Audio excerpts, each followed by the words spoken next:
ಖಾಲಿ ಕುರ್ಚಿಗೆ ಭಾಷಣ ಮಾಡಿದ ಶಶಿಕಲಾ ಜೊಲ್ಲೆ.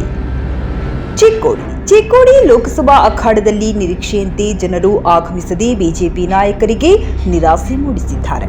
ಬಿಜೆಪಿ ಬೂತ್ ಮಟ್ಟದ ಸಮಾವೇಶದಲ್ಲಿ ಪತಿ ಪರ ಪ್ರಚಾರಕ್ಕೆ ಆಗಮಿಸಿದ ಶಾಸಕಿ ಶಶಿಕಲಾ ಜೊಲ್ಲೆಗೆ ಭಾರೀ ಮುಖಭಂಗ ಎದುರಾಗಿದೆ.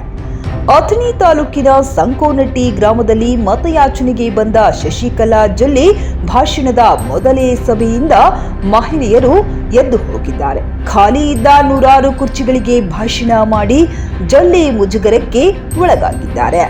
ಈ ಸಮಾವೇಶದಲ್ಲಿ ಕಾರ್ಯಕರ್ತರಿಗಿಂತ ಚಿಕ್ಕ ಮಕ್ಕಳೇ ಹೆಚ್ಚು ಕಾಣಿಸಿಕೊಂಡಿದ್ದು, ಮೋದಿ ಅಲೆ ಇದ್ರೂ ಅಣ್ಣಾ ಸಾಹೇಬ್ ಜೊಲ್ಲೆಗೆ ಜನರು ಒಲವು ತೋರದೇ ಇರುವುದು ಎಲ್ಲೋ ಒಂದಡಿ ಜೊಲ್ಲೆಯವರಿಗೆ ಸೋಲಿನ ಮುನ್ಸೂಚನೆ ಇದಾಗಿತ್ತಾ ಎಂಬ ಅನುಮಾನಗಳು ಕಾಡುತ್ತಿವೆ. ವರದಿ ಶಶಿಕಾಂತ್ ಪುಂಡಿಪಲ್ಲಿ, ವಿಜಯ್ ವಾಯ್ಸ್ ನ್ಯೂಸ್ ಕನ್ನಡ, ಅಥಣಿ. ಹಿಂದೆ ನಾವು ನ್ಯಾಷನಲ್ ಲೆವೆಲ್ ಕಬಡ್ಡಿಗಳನ್ನ ಯಕ್ಷಗಾನದಲ್ಲಿ ಮಾಡ್ತಿದ್ವಿ.